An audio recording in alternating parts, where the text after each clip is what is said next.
ሰላም እንዴት ናችሁ? የደሱ ሄልት ቤተሰቦች፣ እኔ እግዚአብሔር ይመስገን ደህና ነኝ። በያላችሁበት ሰላማችሁ ይዛ። ዛሬም እንደተለመደው በአንድ አስተማሪና ጠቃሚ ተመልሻለሁ። በዚህ ቪዲዮ ከልክ ያለፈ ውፍረት ወይም ደግሞ ከመጠን በላይ ያለፈ ውፍረት ምን ችግሮችን እንደሚያስከትል በደንብ አብራርቼ እነግራችኋለሁ። ከዛ በፊት ግን ለቻናሉ አዲስ ከሆናችሁ ቻናሉ ሰብስክራይብ እያደረጋችሁ ጀምሩ።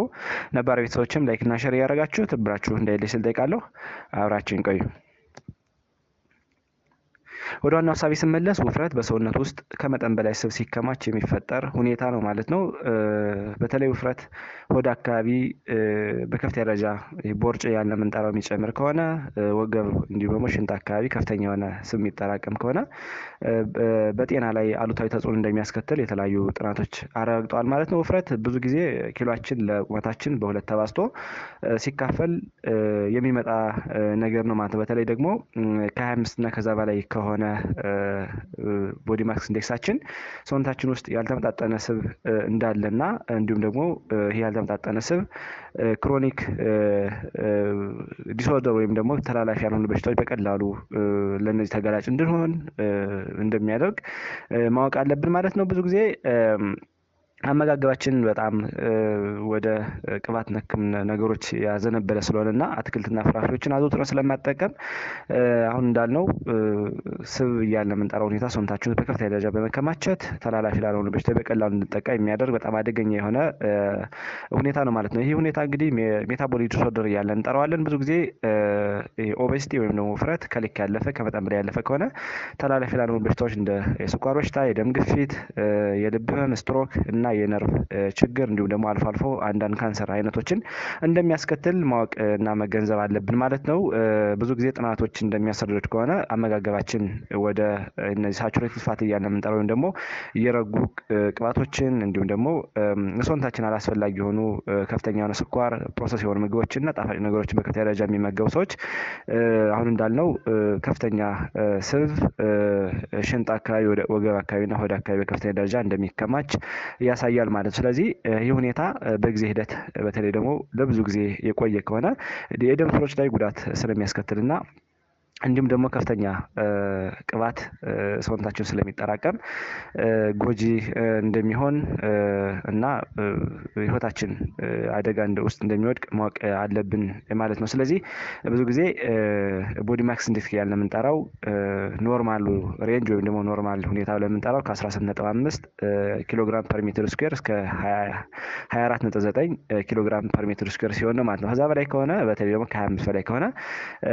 ደረጃውን ጠብቆ የተለያዩ ችግሮች እንደሚያስከትሉ ወይ ደግሞ ከልብ ጋር ቁርኝት እንዳለው ጥናቶች አረጋግጠዋል ማለት ነው። ስለዚህ መንስኤዎች ምን ናቸው የሚለውን ልንገራችሁ። በተለይ ከፍተኛ ውፍረት ጤናማ ያልሆኑ አመጋገብን ማካተት ነው አንደኛው። በተለይ ደግሞ ቅድም ለነገርኳችሁ ፍራፍሬና አትክልቶችን በእኛ አገር ስታንዳርድ እንዲሁም ደግሞ ሰዎች ብዙ ጊዜ ቅባት ነክ ፕሮሰስ የሆኑ ምግቦችን፣ ስኳር ነክ ምግቦችን እንዲሁም ደግሞ በተለይ ደግሞ ሳቹሬትድ ፋት እያልን የምንጠራቸውን ከፍተኛ ስኳርና ጨው ሰዎች ስለሚጠቀሙ ውፍረት ይመጣል ተብሎ ይታሰባል። ስለዚህ ጤናማ ያልሆነ አመጋገብ በተለይ ደግሞ ባላንስ ዴት እያልን የምንጠራውን ያላካተተ አመጋገብ ይህን ሁኔታ እንደሚፈጥር ማወቅ አለብን ማለት ነው። ምክንያቱም ጤናማ ያልሆነ አመጋገብ ማለት ከፍተኛ የሆነ ካሎሪ፣ ስኳር፣ ስብ ያላቸው ምግቦችን በከፍተኛ ደረጃ የምንጠቀም ከሆነ ማለት ነው።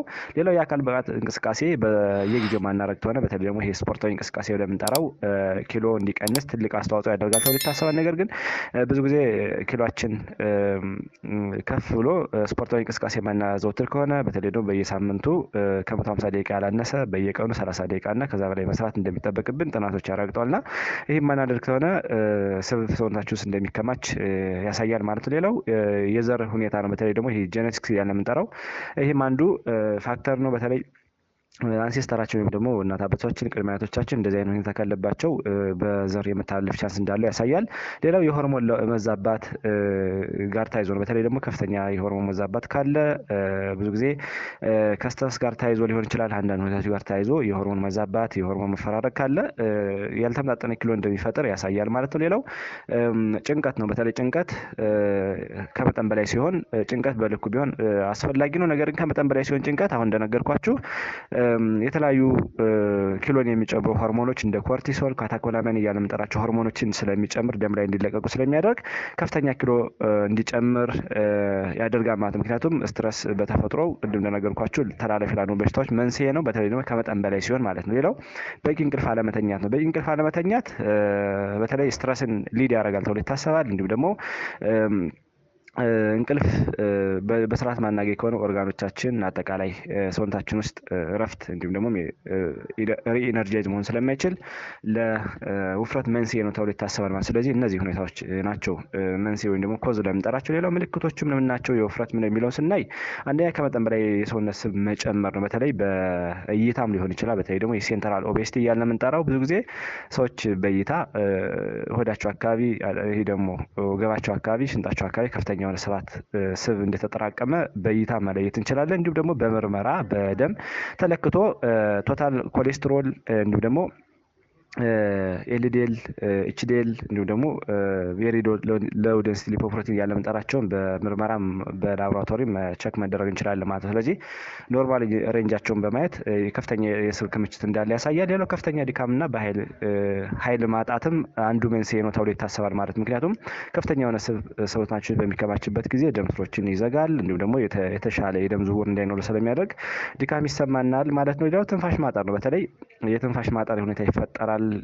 እንደነገርኳችሁ የደም ዝውውራችን ሂሞግሎቢን እና አጠቃላይ ሰውነታችን ውስጥ የኦክሲጅን እንደ ክምችት በሚኖርበት ጊዜ የኦክሲጅን ዝውውር ምግቦች ዝውውር ዲዝራፕ ስለሚቀንስ እንደዚህ አይነት ሁኔታ ይፈጠራል። የጀርባ ህመም፣ የመገጣጠሚያ ህመም ይኖራል ተብሎ ይታሰባል ማለት ነው። ሌላው የጤና አደጋዎች ምን ናቸው ወይም ደግሞ ሄልዝ ሪስኩ ምንድነው የውፍረት ሚሊዮን ስናይ ቅድም ነገርኳችሁ ከፍተኛ የሆነ ይሄ ስብ መከማቸት በተለይ ደግሞ ሆዳችን ወገባችን አካባቢ ታች በተለይ ደግሞ ይሄ ጀርባችን አካባቢ ከፍተኛ የሆነ ስብ የሚቀማች ከሆነ በተለይ ደግሞ ሆዳችን አካባቢ ይሄ ሴንትራል ኦቤሲቲ እያልን የምንጠራው በከፍተኛ ደረጃ የሚሆን ከሆነ የልብ ህመም፣ ከፍተኛ የደም ግፊት አይነቱ የስኳር በሽታ፣ የጉበት ስብ መከማቸት፣ የፋቲ ሊቨር እያልን የምንጠራው ሁኔታ፣ በእንቅልፍ ሰዓት መተንፈስ መቸገር በተሞ ይሄ ስሊፕ አፒኒያ እያልን የምንጠራው የተወሰኑ የካንሰር አይነቶች እንዲሁም ደግሞ የአጥንት መገጣጠሚያ ህመም በከፍተኛ ደረጃ እንደሚፈጥርና ቀስ እያለ በጊዜ ሂደት ደግሞ ሌሎችም ተላላፊ ያልሆኑ በሽታዎች እንዲፈጠሩ ስለሚያደርግና አጠቃላይ የኳሊቲ ኦፍ ላይፋችን በከፍተኛ ደረጃ ስለሚያዛባ በቀላሉ ለሞት ሊዳርግ የሚችል እንደውም ህይወታችን ሊያሳጣን የሚችል ከፍተኛ የሆነ አደገኛ የሆነ ችግር ነው ማለት ነው። ስለዚህ መከላከያ መንገዶች ምን ናቸው የሚለውን ስናይ አንደኛ የተመጣጠነና ጤናማ ምግብ መመገብ ነው። የተመጣጠነ ምግብ ስንል ከሁሉም ከፕሮቲን፣ ካርቦሃይድሬት፣ ፋት፣ ቫይታሚን፣ ማዕድናትን እንዲሁም ደግሞ ውሃን ጨምሮ ምግብ ሁሉን ያካተተ ያመጋገብ ዘዴ የተመጣጠነ ምግብ መመገብ በጣም አስፈላጊ ነው። በተለይ ደግሞ ፍራፍሬዎችና አትክልቶች ላይ ማዘውተር፣ ጤናማ ያልሆኑ ቅባቶችን መቀነስ፣ ከፍተኛ ጨው፣ ስኳርና በተለይ ደግሞ ለስላሳ መጠጦችን ማስወገድና መቀነስ እጅግ በጣም አስፈላጊ እንደሆነ ጥናቶች አረጋግጠዋል ማለት ነው። ሌላው አዘውትሮ የአካል ብቃት እንቅስቃሴ መስራትም በጣም አስፈላጊ ነው ኪሎ ሲጨምር በተለይ በየቀኑ ከ30 ደቂቃ ያላነሰ በየሳምንቱ ከ150 ደቂቃ እና ከዛ በላይ ብንሰራ ኪሎአችን የተመጣጠነ እንዲሆን ያደርጋል። ኦርጋኖቻችን አክቲቭ እንዲሆኑ ያደርጋል። እንዲሁ ደግሞ አላስፈላጊ የሆነ የስብ ክምችት ካለ ደም ስሮቻችን ላይ በስርዓት እንዲያጸዱ በስርዓት እንዲያስወግዱ ትልቅ አስተዋጽኦ አለው ተብሎ ይታሰባል ማለት ነው ስፖርት። ሌላው በቂ ውሃ መጠጣት ነው። በተለይ ምንም ምግብ ብንበላ አስፈላጊ ያልሆነ ምግብ ከበላን በኋላ ሊሆን ይችላል አንዳንድ ነገሮችን ከተጠቀመ በኋላ በቂ ውሃ ማንጠጣት ከሆነ አላስፈላጊ የሆኑ ጽዳጆች በስርዓት እንዳይወግዱ ስለሚያደርግ ለውፍረት መንስኤ ነው ማለት ነው። ስለዚህ በደንብ ውሃ መጠጣት ለጤናችንም ትልቅ አስተዋጽኦ አለው ተብሎ ይታሰባል። ሌላው በቂ እንቅልፍ ነው። በተለይ ብዙ ጊዜ እንቅልፍ ማንተኛ ከሆነ ቅድም ነገርኳችሁ የስትረስ ሆርሞኖች ኮርቲሶል፣ ካታኮላሚን ብለን የምንጠራቸው የተለያዩ ሆርሞኖች አሉ። እነዚህ ሆርሞኖች በከፍተኛ ደረጃ ደም ስር ላይ በሚለቀቁበት ጊዜ አላስፈላጊ የሆርሞን ለውጥ አላስፈላጊ የሆነ የሰውነታችን ሜታቦሊዝም ሪአክሽን መዛባት አንዳንድ ሁኔታዎች ይፈጥራል ማለት ነው። በዛ ሂደት የተለያዩ ተላላፊ ያልሆኑ በሽታዎች እንዲፈጠሩ ያደርጋል። ስለዚህ እንቅልፍ በስርዓት መተኛ በተለይ ደግሞ በኦቨርናይት ወይ ማታ ላይ ከ7 እስከ 8 ሰዓት እንድንተኛ ይመከራል ማለት ነው። ሌላው ጭንቀትን መቀነስ ነው። ስለዚህ ጭንቀት አላስፈላጊ የሆኑ ሆርሞኖች እንዲመነጩ ስለሚያደርግ በተለይ ደግሞ የኮርቲሶል እያልን የምንጠራው ደም ስር ላይ ሲለቀቅ ለጤናችን በጣም አስጊ ሁኔታ ይፈጥራል። ግፊት፣ ስኳር በሽታ እንዲፈጠር ስለሚያደርግ በተለይ ደግሞ ስትረስን መቀነስ ወይም ደግሞ ይሄን ጭንቀት እያልን የምንጠራው መቀነስ በጣም አስፈላጊ ነው ማለት ነው። ሌላው ፕሮሰስ የሆኑ ምግቦችን ማስወገድ ነው። በተለይ እነዚህ ፕሮሰስ የሆኑ ምግቦች ስንል በፋብሪካ የተቀነባበሩ በተለይ ደግሞ ታሽገው ሲል ተደርጎ የሚሸጡ እንዲሁም ደግሞ እንደ ቺፕስ፣ ኩኪስ፣ ሌሎችም ስጋን ጨምሮ ፕሮሰስ የሆኑ ምግቦች ከፍተኛ የሆነ ጨው፣ ስኳር እንዲሁም ደግሞ ጤነኛ ያልሆነ ቅባት ስላላቸው ለውፍረት መንስኤ ናቸው። ስለዚህ እነዚህ መቀነስና አመጋገባችን ወደ ተፈጥሮ ማዘንበል በተለይ ደግሞ ፍራፍሬና አትክልቶችን ማዘውተር፣ ጤናማ የሆኑ አመጋገብ መከተል ይህን ለማስወገድ እጅግ በጣም አስፈላጊ ነው ተብሎ ይታሰባል። ሌላው ጣፋጭ መጠጦችን ማስወገድ ነው። በተለይ ሶዳ ድሪንክስ እያለ የምንጠራቸው ወይም ደግሞ የለስላሳ መጠጦች እንደ